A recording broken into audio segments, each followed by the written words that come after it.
Hello Tesla family, welcome back to Pro Tesla. So today we are looking at the highway build. That is right, I have FSD beta 10.2 on my car, and yet I still want to talk about the highway build.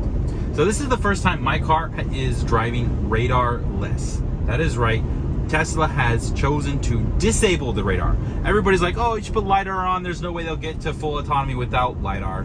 But Tesla is so confident in their cameras and in their software that they actually decided to disable the radar, the forward-facing radar in the cars. So with FSD beta 10.2 is the first software this car is running that is not using the radar. And I want to talk about the differences I've noticed and exactly what's going on. So the first thing you'll notice as we go into this construction zone, the car automatically decided to decrease its speed when the speed limit changed. I think that is a really useful feature, and I've always wanted to be able to do that. So it is really great. It does take some getting used to though. It can be annoying at first, but I think as I get used to it, as I begin to pay more attention to the speed itself and what the car is doing, it's less and less frustrating.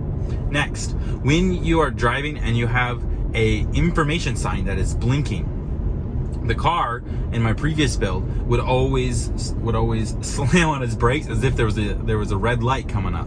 It was like, oh, this yellow light, we gotta get stopped, and it would start slamming on its brakes. This build is actually the first build I've had that doesn't do that. It does stop accelerating, and it kind of just coasts until it gets past that point, and then it re-engages and starts speeding back up. But I am totally fine with that. It is actually really good. So that problem has disappeared. Now I did catch footage this morning of there's one spot on my morning commute where the 3-lane highway goes down to 2, and as the 2 lanes merge together, the lines just disappear, and it's like, I don't know, a quarter to half a mile of road where there's no lines between these 2 lanes, but there's still definitely room for 2 lanes, and the car just freaks out. It's been that way since I bought the car, so that's nothing new to me. It's just it is something I'd like to note that is something Tesla still needs to work on. Now, what I have noticed though is it goes into this lane and it gets mad at it, right? It's just like, I don't want to deal with this. I don't know what's going on. And so what it actually has done is it started just pulling over into the first lane. And like, I understand that lane, I'm just going to move over. And it's like, I'm totally fine with that. That is a really valid solution. It doesn't always work though. Like, you'll see here there are 2 semis in the first lane, so it doesn't have room to pull over. But I do know that Tesla is making it better. When I first got the car, it would swerve at this point. It would it would be following the inner lane, and then it would see the outer lane about, like, I don't know, a few seconds into it, and be like, no, I want to follow that lane.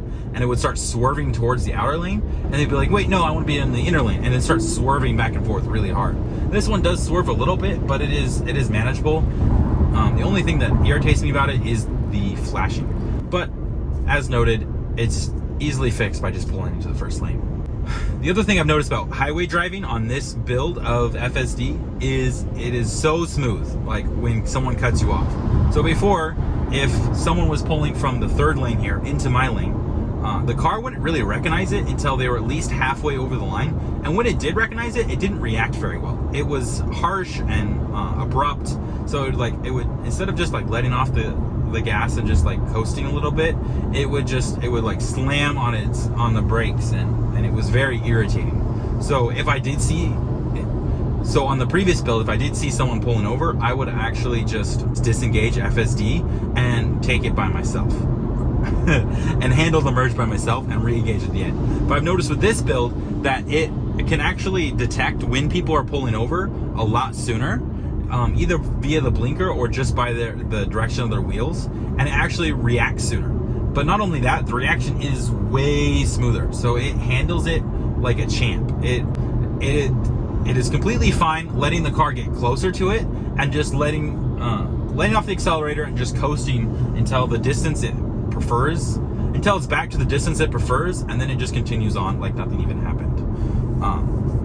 And then I find that its lane management is a lot better too. So in the previous build, it seemed kind of random which lane it would be in. I do have enabled that it's in the slower lane when traffic isn't there, but I've noticed that when there is traffic, it can't really decide what lane to be in. It wasn't really nice, and it always had trouble making the exit.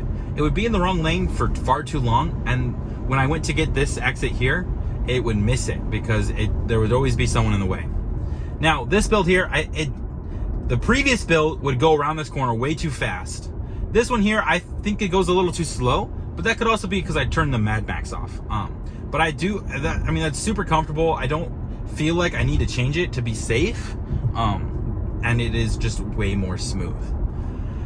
And then finally, I love that Tesla finally took away my speed limit restrictions. Right here, I don't know, I've looked and looked and looked. It thinks there's a speed limit sign here that says 25 miles an hour, so it max out at 30. But if you noticed, the speed limit is actually 45 through here, and most people do 50.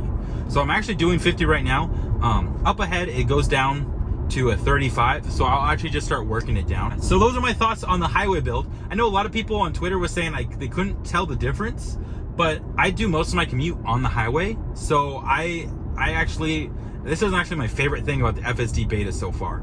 This is way better, and I feel like everybody should have the radarless autopilot already, because this is beautiful, and I want everybody to have this. If you guys like videos like this and you want to help support me, I do have a t-shirt store where I'm selling pretty cool Elon Musk SpaceX paraphernalia that I have designed myself. So if you check that out down below, I would really appreciate that. And as always, thank you for watching.